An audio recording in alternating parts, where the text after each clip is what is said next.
नमस्ते dear viewers. आज के इस वीडियो में हम लोग propagation of electromagnetic waves through dilute plasma और आयोनाइज्ड गैसेस को डिस्कस करेंगे।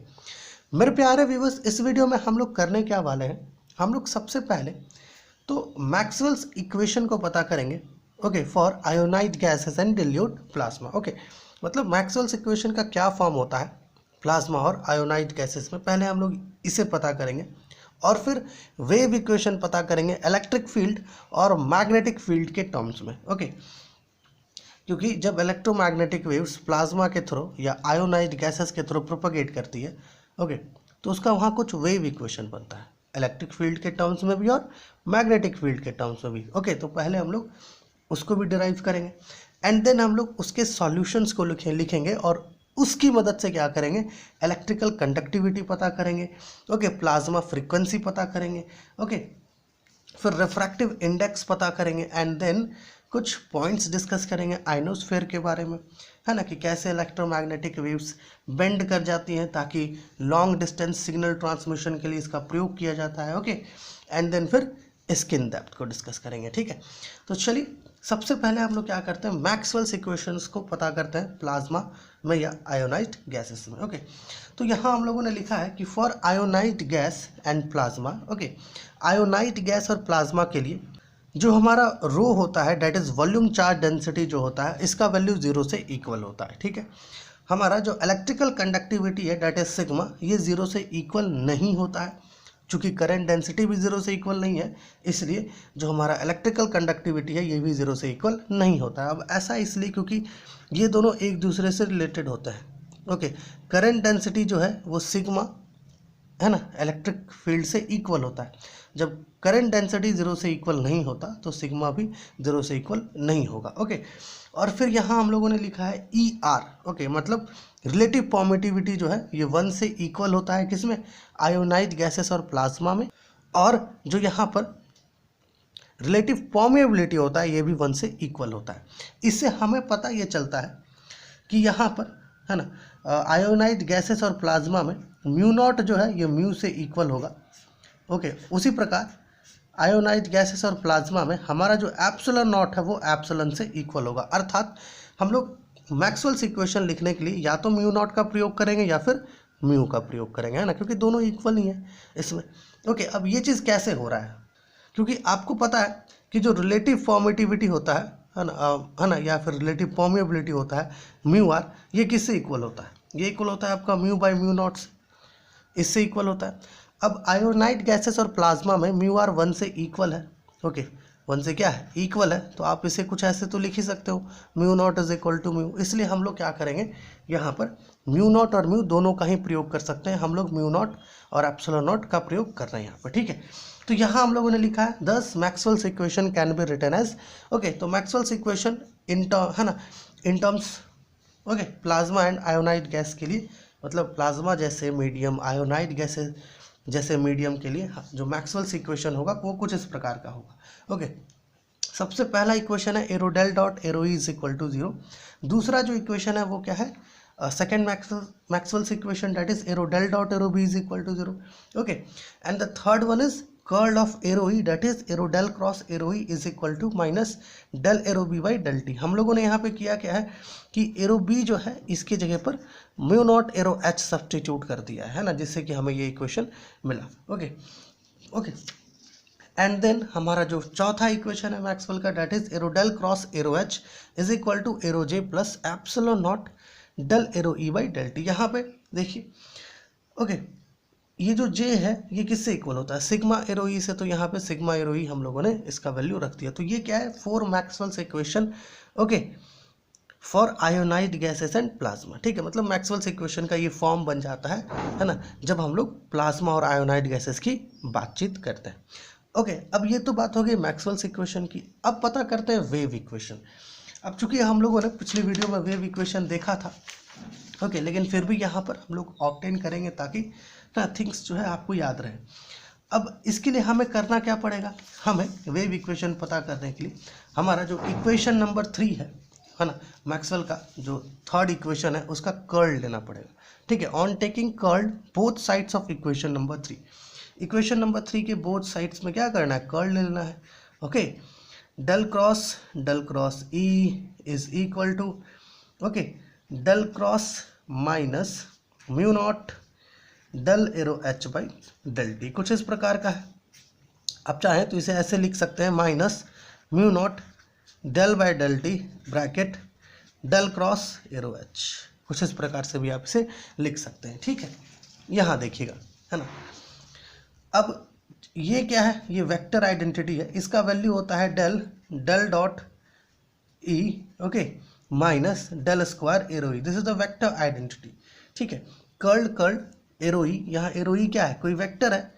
ओके, तो ये एक वेक्टर आइडेंटिटी है जिसका वैल्यू आपका इससे इक्वल होता है।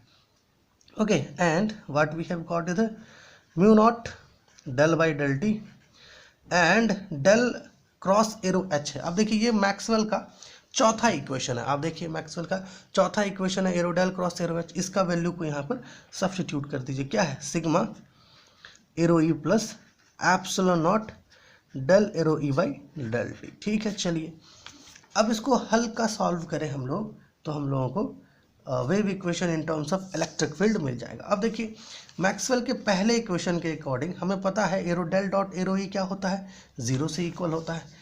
तो यहाँ क्या है, एरो डेल डॉट एरो ई, तो ये पूरा टर्म क्या होगा, 0 से इक्वल, तो हमारे पास क्या बचेगा, del square arrow E is equal to minus mu not.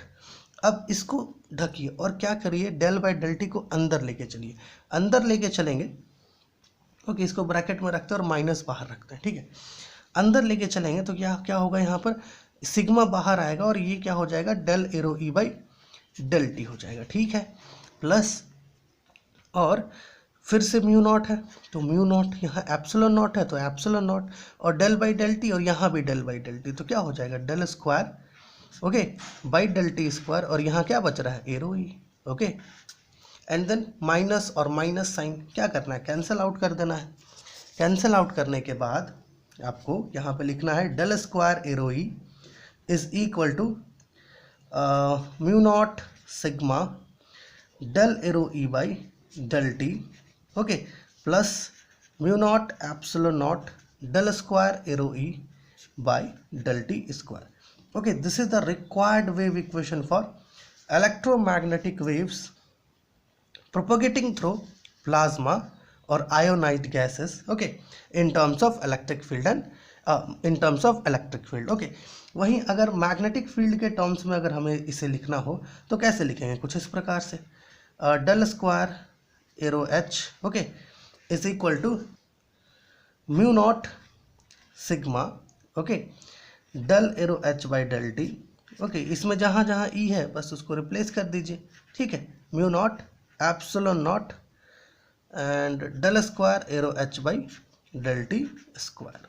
ठीक है, कुछ इस प्रकार से जो है ऑब्टेनेशन होगा आपका मैक्सवेल, है ना, वेव इक्वेशन का। तो चलिए हम लोग यहाँ तक जो है इक्वेशन नंबर 4 तक लिए थे, तो इसको क्या करते हैं, इक्वेशन नंबर 5 ले लेते हैं और इसको इक्वेशन नंबर 6 ले लेते हैं। अब देखिए हमारे पास एक जनरल वेव इक्वेशन होता है ना, एक जनरल वेव इक्वेशन होता है जो बेसिकली इसी के फॉर्म का होता है। ठीक है ना, तो हम लोग करते क्या है, उस जनरल वेव इक्वेशन के सॉल्यूशन के अकॉर्डिंग इन दोनों इक्वेशंस का सॉल्यूशन भी लिखते हैं। ठीक है, अब देखिए बहुत जगह पर क्या होता होगा कि ये वाला जो टर्म है mu naught sigma del arrow E by del T, okay, उसी प्रकार इसमें जो ये वाला टर्म है mu naught sigma del arrow H by del t, इन दोनों को इधर लेफ्ट हैंड साइड में ला के रखा जाता होगा। आप चाहें तो ऐसे भी रख सकते हैं और ऐसे भी रख सकते हैं, कोई परेशानी नहीं है। ठीक है, ओके, तो इक्वेशन 5 और इक्वेशन 6 का हम लोग क्या करेंगे, जो जनरल वेव इक्वेशन है ना, उसके सॉल्यूशन के अकॉर्डिंग इन दोनों का सॉल्यूशन लिखेंगे। ओके, तो for equation number 5, okay, equation number 5 के लिए सॉल्यूशन जो होगा वो कुछ इस प्रकार का होगा, arrow E is equal to e naught ई पे power i k dot r minus omega t. यहाँ पर ये जो आप देख रहे हैं ये क्या है, आर है, आर। ठीक है, अब क्या करेंगे, इक्वेशन नंबर 6 के लिए लिखेंगे। Okay, for equation number 6 what we have to write, arrow B is equal to b naught ई पे power i, okay, k dot r minus omega t, है ना। पिछले वीडियोस में हम लोग सॉल्यूशन जब ले रहे थे तो यहाँ पे क्या लिख रहे थे, ई पे पावर आई के डॉट, है ना, के डॉट जेड या के जेड माइनस ओमेगा टी ले रहे थे, क्योंकि वहाँ हम लोग ऐसा कंसिडर कर रहे थे कि जो इलेक्ट्रोमैग्नेटिक वेव है वो जेड एक्सिस के अलॉन्ग प्रोपोगेट कर रहा है, इसलिए यहाँ जेड ले रहे हैं, मतलब वहाँ जेड ले रहे थे, लेकिन यहाँ पर आर ले रहे हैं, तो हम लोग ऐसा कंसिडर करके चलेंगे किसी एक डायरेक्शन आर में, ओके, इलेक्ट्रोमैग्नेटिक वेव क्या कर रही है, प्रोपोगेट कर रही है। तो चलिए इसको ले लेते हैं इक्वेशन नंबर 7, ओके, और इसको ले लेते हैं इक्वेशन नंबर 8। ठीक, समझ पा रहे हैं। अब जो है हम लोग क्या करेंगे, ठीक है, इस इक्वेशन 7 और इक्वेशन 8 इन दोनों को पार्शियली क्या करेंगे, डिफरेंशिएट करेंगे, है ना, ताकि हमें कुछ स्पेशल वैल्यूज मिल सके, है ना, और इसका प्रयोग हम लोग कर सके किसके लिए भैया, के का वैल्यू पता करने के लिए। ठीक है, अभी आपको समझ में आ जाएगा। और एक चीज़ ध्यान रखिएगा, जैसा कि हम लोगों ने कहा ये जो टर्म है ये वाला, ठीक है, इस टर्म को आप लेफ्ट हैंड साइड में लाके भी लिख सकते हैं, और ये जो टर्म है इसको भी आप लेफ्ट हैंड साइड में लाके लिख सकते हैं। ठीक है, ओके, तो ये जो इक्वेशन है और अरेंज्ड वे में आ जाएगा, ठीक है ना, दोनों ही तरीका सही होता है। चलिए, तो हम लोगों ने क्या कहा भैया कि पार्शियली डिफरेंशिएट हमें करना है, तो यहाँ पे लिखते हैं on partially, okay, on partially differentiating equation number 7, ठीक है, 7 को पहले करेंगे with respect to, okay, R, क्योंकि हम लोग ऐसा कंसिडर कर रहे हैं कि आर के डायरेक्शन में ये जा रहा है, इसलिए आर के रिस्पेक्ट पर इसको जब डिफरेंशिएट करेंगे तो हमें मिलेगा del arrow E by del r, okay, is equal to e naught ई पे power i k dot r minus omega t, यहाँ पर आपका आ जाएगा माइनस आई के। ठीक है, अब देखो यहाँ पर del arrow E by del R है, ओके, ये वैल्यू किससे इक्वल है, ऑब्वियस सी बात है एरो ई से इक्वल है ना, यहाँ से मिला लीजिए आप आई के। अब एरो ई और एरो ई बोथ साइड से अगर आप कैंसिल करो तो आपको यहाँ पे डेल बाई डेल आर का वैल्यू मिलेगा, ओके, जो आई के से इक्वल होगा, and we have to consider it del, ये जो डेल बाई डेल आर है इसको हम लोग क्या करेंगे, डेल कंसिडर करेंगे, और ये इक्वल होगा आई के से। ठीक है, इसको ध्यान रखिएगा। ठीक, और यहाँ पर हमारा जो इक्वेशन नंबर 8 है, okay, on partially differentiating equation number 8, equation number 8 को पार्शियली डिफरेंशिएट करेंगे विथ रिस्पेक्ट टू टी, तो हमें क्या मिलेगा, del arrow B by del T, okay, देखिए यहाँ पे ये सॉल्यूशन है ना, इसी को डिफरेंशिएट कर रहे हैं ना हम लोग, del arrow B by del T, okay, that is b naught ई पे power i k dot r minus omega t dot, आप क्योंकि टी के रिस्पेक्ट पे कर रहे हैं तो ये हिस्सा बच रहा है माइनस आई ओमेगा, ये बचेगा, ओके। नाउ ये किससे इक्वल है, एरो बी से इक्वल है, सब्स्टिट्यूट कीजिए, बी और बी बोथ साइड्स कैंसिल हो जाएगा, आपके पास डेल बाई डेल टी का वैल्यू आ जाएगा minus I omega. Now you have to remember this also, okay. अब इसको क्या कीजिए, इक्वेशन नंबर 9 ले लीजिए, यहाँ पर 8 तक यूज़ किए थे, इसको इक्वेशन नंबर 10 ले लीजिए।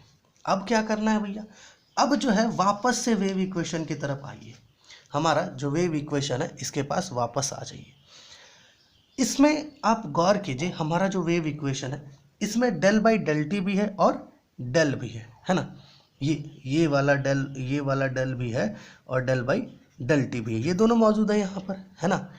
तो क्या करेंगे, हमारे पास तो इन दोनों का वैल्यू है, तो इन दोनों के वैल्यू को लेकर के इसमें सब्स्टिट्यूट कर देंगे, ठीक है ना, क्या करेंगे, इसमें सब्स्टिट्यूट कर देंगे, देखिए, है ना। Now okay, now we can write equation 5 and equation 6, okay, as given below, okay. चलिए पहले देखिए यहाँ पर इक्वेशन नंबर 5, इक्वेशन नंबर 5 को कैसे लिखेंगे भैया, यहाँ पे डेल स्क्वायर है ना, डेल स्क्वायर, डेल का वैल्यू क्या लिए थे हम लोग, आई के आया था, है ना। और यहाँ ध्यान रखिएगा, ये जो के है ना, ये के क्या है, wave number, that is propagation constant, इसका वैल्यू 2 पाई बाई लैम्डा से इक्वल होता है, पढ़ते हुए आ रहे हैं हम लोग, ठीक है ना। डेल स्क्वायर एरो ई है, तो डेल का वैल्यू यहाँ पर क्या आ रहा है, आई के आ रहा है, तो क्या करेंगे, आई के स्क्वायर एरो ई ले लेंगे, समझ पा रहे होंगे, ठीक है, इज इक्वल टू यहाँ पर क्या है, म्यू नॉट सिग्मा देखिए डेल बाई डेल टी है, डेल बाई डेल टी का वैल्यू कितना आया है माइनस आई ओमेगा, तो माइनस आई ओमेगा एरो ई, समझ पा रहे हैं, plus mu naught epsilon naught del square by del T है, तो माइनस आई ओमेगा का स्क्वायर और एरो ई, है ना, क्योंकि डेल बाई डेल टी का वैल्यू क्या है, यहाँ पे देखिएगा डेल बाई डेल टी का वैल्यू क्या है माइनस आई ओमेगा है ना। ठीक है, अब इसको सॉल्व करते हैं। अब देखिए यहाँ पर इसको आप सॉल्व करोगे तो आई का स्क्वायर भी आएगा और के का स्क्वायर भी आएगा, है ना। अब आपको पता है आयोटा का स्क्वायर का वैल्यू क्या होता है -1 होता है, तो इसको माइनस के स्क्वायर ले लीजिए, arrow E is equal to mu naught, okay, sigma, यहाँ पर माइनस जो सिंबल है ये वाला इसको बाहर निकाल लेते हैं, ठीक है, आई ओमेगा एरो ई, ठीक है, प्लस यहाँ पर आप जब इसको सॉल्व करते हैं इसको, ठीक है, तो एक तो ओमेगा का स्क्वायर आएगा और एक माइनस आई का स्क्वायर आएगा, है ना। तो ऑब्वियस सी बात है इसका जो वैल्यू हम लोग को मिलेगा ये क्या होगा, नेगेटिव वैल्यू मिलेगा, है ना। तो नेगेटिव वैल्यू अगर यहाँ पे हमें मिलता है इसका, तो यहाँ पर ये प्लस नहीं आएगा, प्लस नहीं आएगा, इसको नेगेटिव लेंगे, mu naught epsilon naught, okay, आई स्क्वायर का वैल्यू तो -1 होगा, तो बाहर आ चुका है, ओमेगा स्क्वायर एरो ई, ये आ जाएगा। ठीक है, आइए यहाँ पे थोड़ा और सॉल्व करें इसे। अब इन दोनों टर्म्स को क्या करेंगे, लेफ्ट हैंड साइड पर लेके चले जाएंगे, ठीक है, माइनस के स्क्वायर एरो ई प्लस म्यू नॉट सिग्मा आई ओमेगा एरो ई, ठीक है, यहाँ नेगेटिव में इधर आया तो प्लस में होगा, ये भी नेगेटिव में इधर आएगा तो प्लस में हो जाएगा, mu naught epsilon naught omega square arrow E is equal to 0, okay. Now अब इन दोनों टर्म्स में क्या करते हैं, इन दोनों टर्म्स से क्या करते हैं, माइनस को बाहर निकाल देते हैं। चलिए भैया, माइनस बाहर निकल गया, ओके, माइनस और इलेक्ट्रिक फील्ड दोनों को, ठीक है, क्योंकि एरो ई क्या है, तीनों में कॉमन है, okay, K square mu naught sigma I omega plus mu naught epsilon naught omega square arrow E is equal to 0। ये जो माइनस का सिंबल है ना, इसको क्या कीजिए, एलिमिनेट कर दीजिए। चलिए एलिमिनेट कर देते हैं, ठीक है, क्योंकि इधर 0 है तो ऑब्वियस सी बात है आराम से ये माइनस का सिंबल एलिमिनेट हो जाएगा, ठीक है, sigma I omega plus mu naught epsilon naught omega square arrow E is equal to 0। इसको इक्वेशन नंबर 11 ले लीजिए, ठीक है। हमने क्या किया, हमने हमारा जो इक्वेशन नंबर 5 था उसको कुछ इस फॉर्म में लिखा।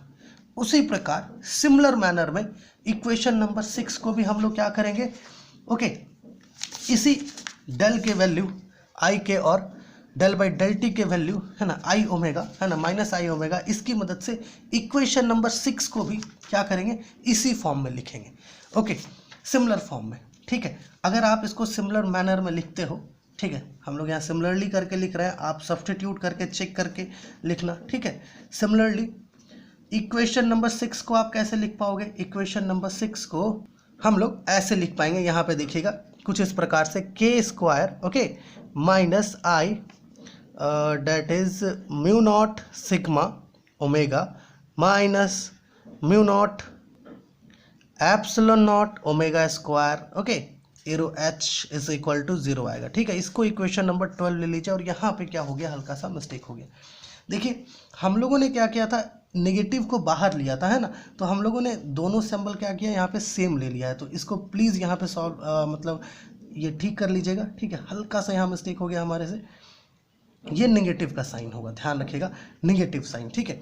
सो इक्वेशन नंबर 11 कुछ ऐसा है, इक्वेशन नंबर 12 कुछ ऐसा है, ठीक है। इक्वेशन नंबर 11 को यहाँ फिर से हम लोग एक बार लिख देते हैं, ठीक है। चलिए यहाँ पर लिख देते हैं एक बार, देखिए कुछ इस प्रकार का है, k square minus mu naught sigma आई omega, okay, minus mu naught epsilon naught omega square arrow ई है। ध्यान रखिएगा, हल्का सा यहाँ पे हम लोगों ने सिंबल का मिस्टेक किया था, प्लस ले लिया था यहाँ पे, क्योंकि माइनस तो बाहर निकाले हैं तो प्लस तो नहीं आएगा, ठीक है, हल्का सा मिस्टेक है, इसको आप करेक्ट कर लीजिएगा, ठीक है, ओके ना।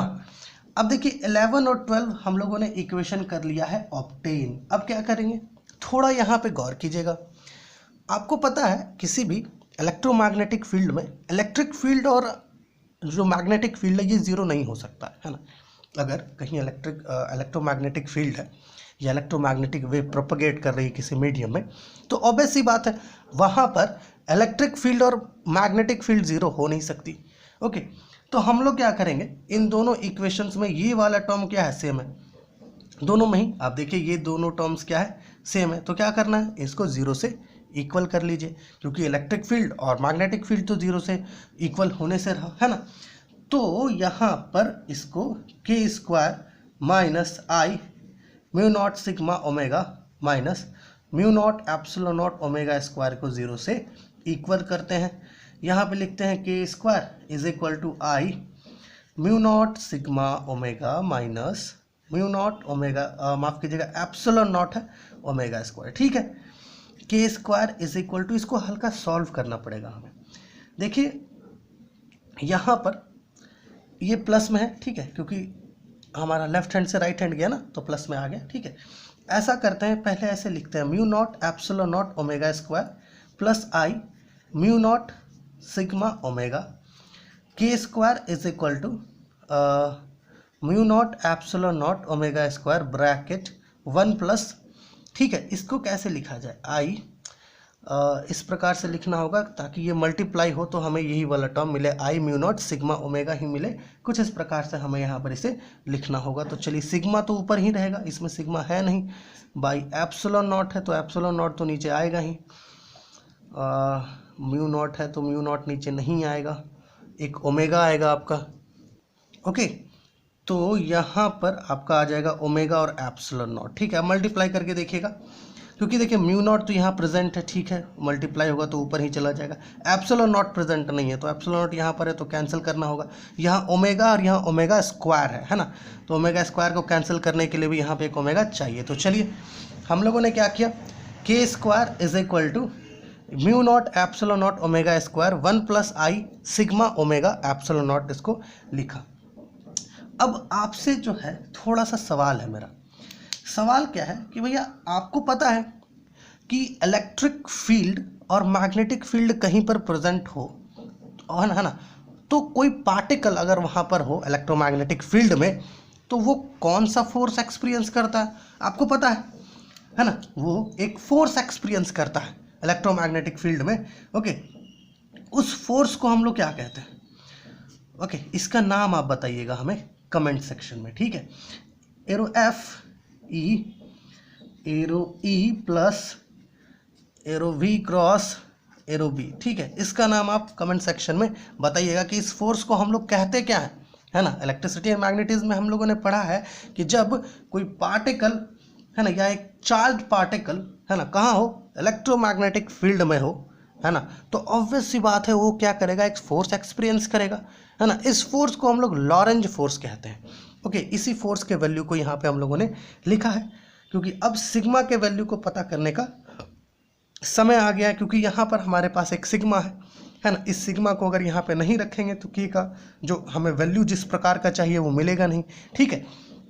तो चलिए यहाँ से इलेक्ट्रिकल कंडक्टिविटी को पता करने का है ना जो हमारा टाइम है वो आ चुका है।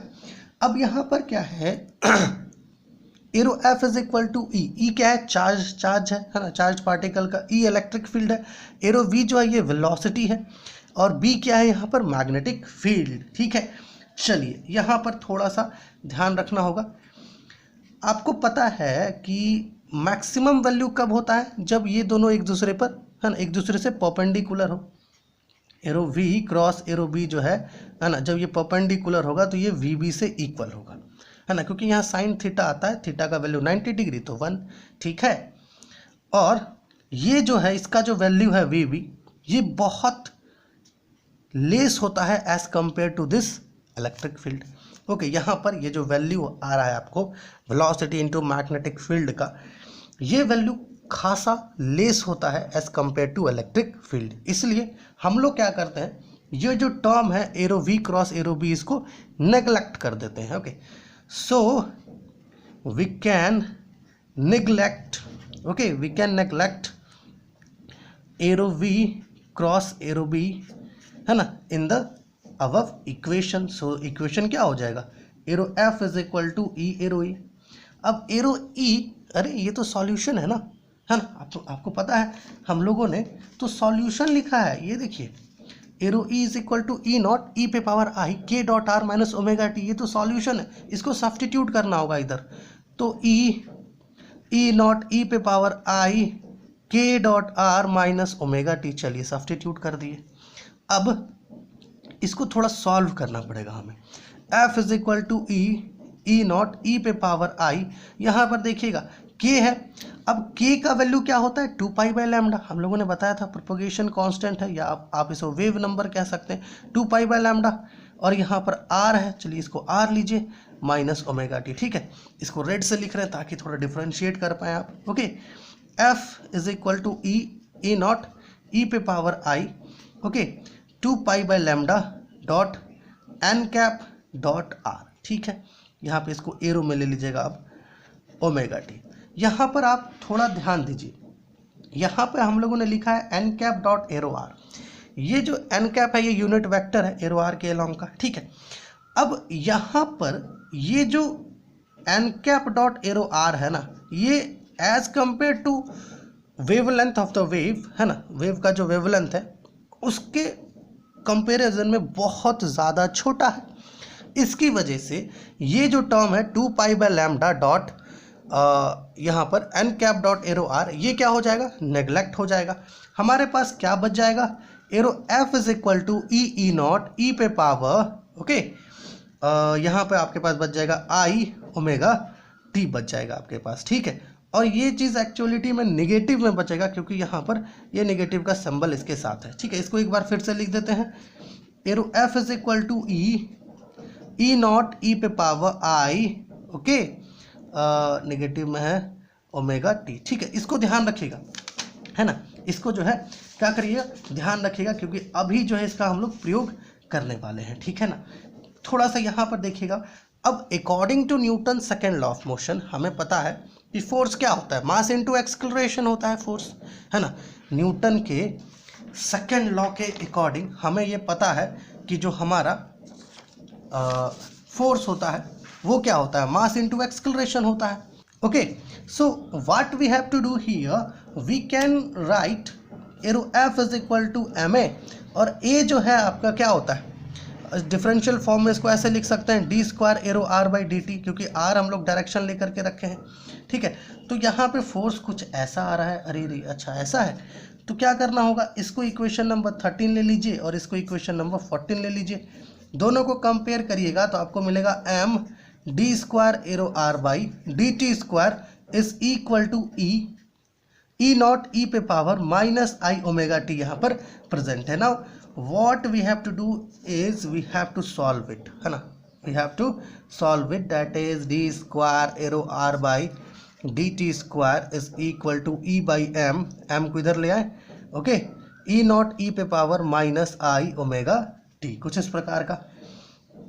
अब इसको जो है ऐसे भी लिख सकते हो आप d arrow r by dt is equal to okay e by m e not e पे power minus I omega T, okay by minus I omega के फॉर्म में भी लिख सकते हो आप। इसको डिफरेंशिएट करोगे तो ये चीज़ मिल जाएगा। ठीक है, ये जो D arrow are by D T है इसको डिफरेंशिएट करो एक बार टी के रिस्पेक्ट पे, तो ये वाला टर्म मिल जाएगा D square arrow are by D T square वाला। ठीक है, तो ये क्या है, D arrow are by D T क्या है, वेलोसिटी है, arrow V E by M, velocity का वैल्यू आ रहा है ई नॉट ई पे power I omega T and minus I omega. ठीक है, इसको जो है कुछ इस प्रकार से अगर हम लोग लिखें तो ज़्यादा बेहतर हो कि यहाँ पर एक तो सबसे पहले देखिए माइनस आई है, अगर कहीं पर भी आपके पास कुछ ऐसा गिवन हो, देखिए कहीं पर भी आपके पास अगर ऐसा गिवन हो 1 बाई माइनस आई, ठीक है, तो क्या करोगे आप इसको रेशनलाइज करो, ओके, और इसका वैल्यू आई से इक्वल आ जाएगा। रेशनलाइज करोगे ना आप तो इसका वैल्यू आई से इक्वल आ जाएगा, तो हम लोग यहाँ पे आई ले लेते हैं इसको ई बाई एम। ठीक है, ई नॉट ई पे पावर आई ओमेगा टी बच रहा है। ठीक है, इसका वैल्यू जो है आपको क्या करना होगा, इसको आपको यहाँ पर ई से इक्वल लेना होगा और यहाँ पर एक ओमेगा भी है। ठीक है, मतलब ये इक्वल हो गया आई E by M omega arrow ई से, ये हो गया आपका वेलोसिटी का वैल्यू। ओके, अब देखिए चूंकि जो करंट डेंसिटी है वो आयोनाइड गैसेस और प्लाज्मा में 0 से इक्वल नहीं होता, इसका वैल्यू होता है arrow J is equal to N E arrow V से इक्वल होता है। मतलब मतलब ये यहाँ n जो है ये एक्चुअली नंबर ऑफ इलेक्ट्रॉन्स होता है पर यूनिट वॉल्यूम, e जो है आपका चार्ज है और v क्या है, वेलोसिटी है। तो एन ई और v का वैल्यू कितना आ रहा है, I E by M omega arrow ई। ठीक है, थोड़ा इसको लिखिए, arrow J is equal to N, यहाँ पे आ जाएगा आपका, आई को बाहर कर देते हैं, क्या सही रहेगा, आई को बाहर कर दीजिए, n E square by M omega arrow e. चलिए ये जो है आपका किसका वैल्यू आ गया, करंट डेंसिटी का। बट मेरे प्यारे व्यूअर्स, हमें पता है करंट डेंसिटी क्या होता है, सिग्मा एरो ई से इक्वल होता है करंट डेंसिटी, है ना। So now we will get, okay, तो हमें यहाँ पर क्या मिल जाएगा, इलेक्ट्रिकल कंडक्टिविटी सिग्मा का वैल्यू। क्या करना होगा, इसको इक्वेशन नंबर 15 ले लीजिए, इसको इक्वेशन नंबर 16 ले लीजिए, क्योंकि 14 तक यूज़ कर चुके हैं। ठीक है, कंपेयर कीजिए, तो दोनों को कंपेयर करिएगा तो आपको पता चलेगा। ई और ई तो चलिए सही है, सिग्मा की जगह पे ये वाला टर्म है, सिग्मा की जगह पर कंपेरिजन के बाद सिग्मा की जगह पर हमें क्या मिल रहा है, I N E square by M omega. Okay, this is the required value for electrical conductivity, okay okay, in ionised gases और प्लाज्मा, है ना। प्लाज्मा में और आयोनाइज्ड गैसेस में जो इलेक्ट्रिकल कंडक्टिविटी होता है वो किससे इक्वल होता है, sigma i N E square m omega से इक्वल होता है। अब क्या करेंगे, अब जो है यहाँ पर हम लोगों ने क्या कहा था कि यहाँ पर हमें के का वैल्यू सब्स्टिट्यूट करना है, और माफ़ कीजिएगा सिग्मा का वैल्यू सब्स्टिट्यूट करना है। तो चलिए यहाँ पर सिग्मा का वैल्यू मतलब इलेक्ट्रिकल कंडक्टिविटी का वैल्यू हमें मिल चुका है, तो यहाँ पे क्या करें, सब्स्टिट्यूट करें, ताकि थिंग्स को और इजी बनाया जा सके। ठीक है, तो चलिए इसके लिए क्या करेंगे, हम लोग इसको सब्स्टिट्यूट करना स्टार्ट करते हैं। ठीक है, चलिए यहाँ पर देखिएगा हमारा के स्क्वायर क्या है, k square is equal to mu naught epsilon naught omega square bracket 1 plus I sigma omega epsilon naught है। ठीक है, सिग्मा का वैल्यू क्या आ रहा है प्यारे viewers, k square is equal to mu naught epsilon naught omega square 1 plus sigma का value है आपका आई है, और यहाँ पर भी एक आई आ रहा है, तो मतलब ये आई और ये आई मिलकर क्या हो जाएगा, आई स्क्वायर हो जाएगा, एंड सिग्मा की जगह पर हो जाएगा एन ई स्क्वायर बाई ये एम है और ओमेगा इसको नीचे ले आएंगे तो m omega square epsilon not.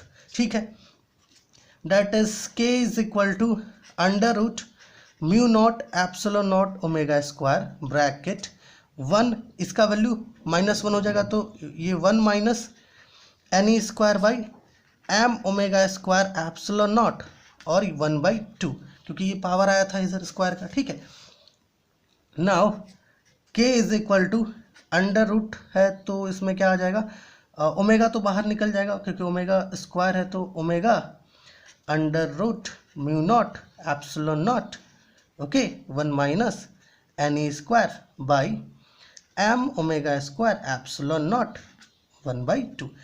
अब आपको पता है ना, सिंस हम ये जानते हैं कि जो c है ना ये इक्वल होता है 1/√ म्यू नॉट एप्सिलॉन नॉट से, सो इसके अकॉर्डिंग हम लोग क्या कर सकते हैं, under root mu naught epsilon naught को 1/c लिख सकते हैं इसकी जगह पर, है ना।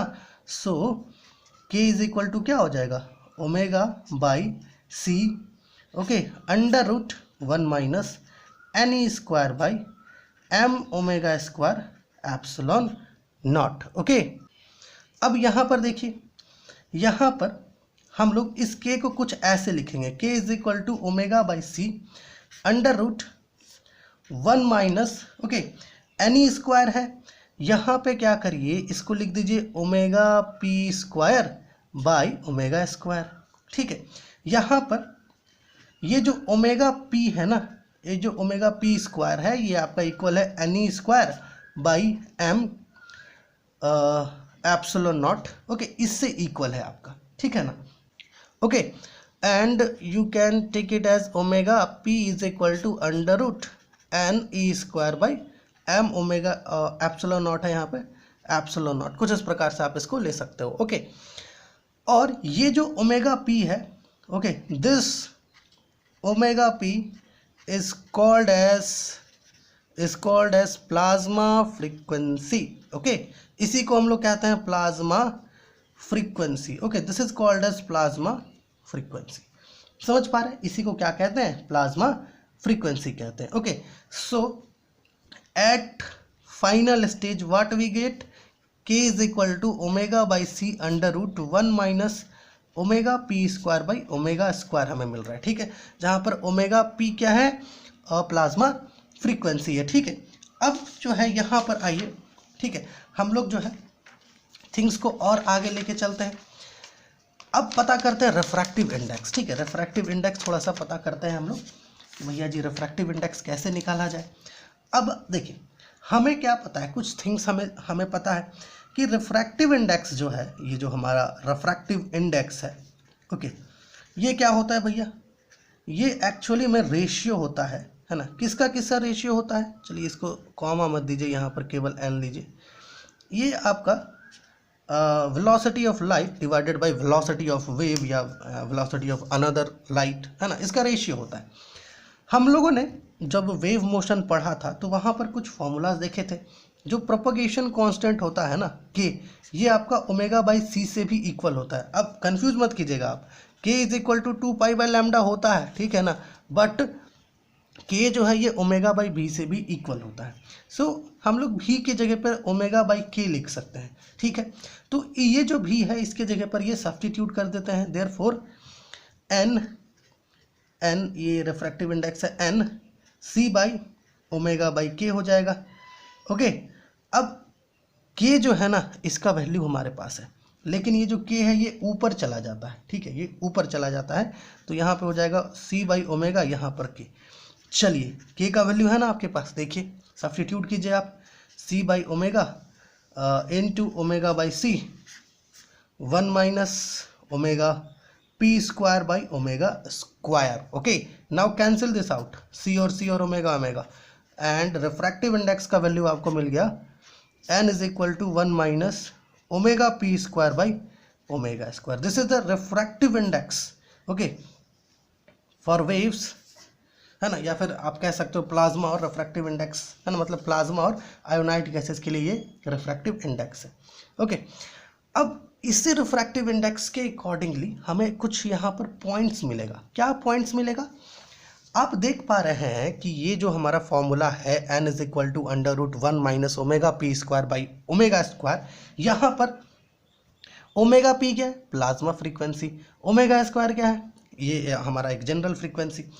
अगर मान लीजिए कि ये जो ओमेगा है ये क्या हो? ओमेगा पी से इक्वल हो, ये इस स्थिति में क्या होगा? इस स्थिति में मेरे प्यारे व्यूअर्स होगा ये कि जो प्लाज्मा का बाउंड्री है, ठीक है, प्लाज्मा का बाउंड्री है, वहाँ पर किसी भी प्रकार का ना तो कोई रिफ्लेक्शन होगा, ना ही कोई मतलब ट्रांसमिशन होगा। ठीक है, जब ओमेगा पी से इक्वल हो, अर्थात जो हमारा फ्रीक्वेंसी रेंज है ना, वो प्लाज्मा फ्रीक्वेंसी से इक्वल हो, उस स्थिति में किसी भी प्रकार का रिफ्लेक्शन और ट्रांसमिशन देखने को नहीं मिलेगा। ठीक, चलिए दूसरा केस क्या है? दूसरा केस है आपका ओमेगा जो है, मान लीजिए कि ये ओमेगा काफ़ी बड़ा है as compare to omega p, है ना, इसको हम लोग कहते हैं स्मॉल आयोनाइजिंग रीजन। ठीक है, ये जो है इसको हम लोग कहते हैं स्मॉल, है ना, आयोनाइड गैस के अकॉर्डिंग स्मॉल आयोनाइजिंग रीजन, है ना, स्मॉल आयोनाइजिंग रीजन, और इसको हम लोग हाई फ्रीक्वेंसी रेंज भी कहते हैं। ओहो,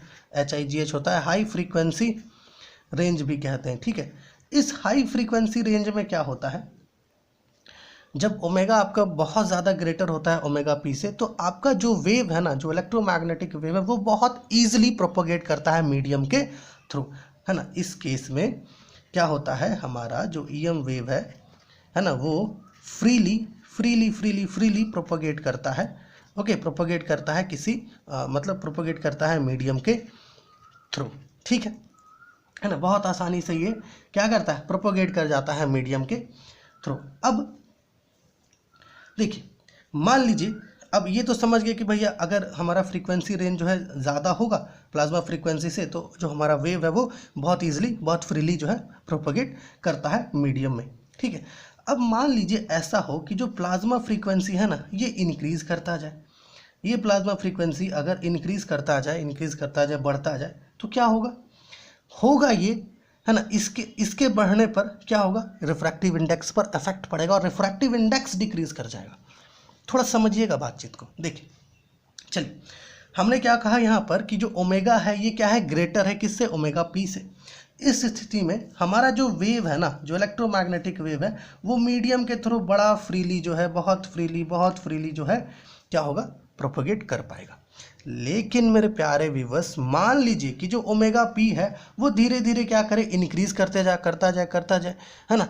तो इस स्थिति में क्या होता है, जो हमारा रिफ्रैक्टिव इंडेक्स है वो डिक्रीज कर जाता है। तो होता क्या है, बीम जो है, जो हमारा बीम है ना, जो वेव है वो जो नॉर्मल होता है उसके डायरेक्शन से, है ना, मतलब उसके डायरेक्शन से दूरी में, मतलब उसके अवे बेंड हो जाता है। ओके, ये जो बेंडिंग होता है ना बीम का या इलेक्ट्रोमैग्नेटिक वेव्स का, अर्थ के आइनोस्फेयर के कारण होता है। ओके, अर्थ का जो आइनोस्फेयर है ना उसके कारण ऐसा होता है। देखिए ओमेगा पी जो है ये बढ़ते जा रहा है, प्लाज्मा फ्रीक्वेंसी हमारा, है ना, इसका इफेक्ट ये होता है कि जो एन जो है ये डिक्रीज कर जाता है। एन डिक्रीज किया तो हुआ क्या कि अर्थ का जो आइनोस्फेयर है ना ये क्या करेगा, इलेक्ट्रोमैग्नेटिक वेव को बेंड करवा देगा, कुछ इस प्रकार से बेंड होने लगेगा। हमारा जो इलेक्ट्रोमैग्नेटिक वेव है जो इस प्रकार से प्रोपोगेट कर रहा था, है ना, अब ओमेगा पी जो प्लाज्मा फ्रीक्वेंसी है इसके इंक्रीज होने पर ये इस प्रकार से प्रोपोगेट करने लगेगा। ओके, अब जब ऐसा होता है ना तो इसकी मदद से हम लोग क्या करते हैं कि लॉन्ग ट्रांसमिशंस में जो सिग्नल्स है उसका लॉन्ग ट्रांसमिशंस में, मतलब लॉन्ग डिस्टेंस ट्रांसमिशन में प्रयोग करते हैं। ठीक है ना, क्या करते हैं, long distance radio active transmissions जो होता है उसमें इसका प्रयोग करते हैं। यहाँ तक समझ में आ गया आपको? ठीक है, अब चलते हैं एक और केस में।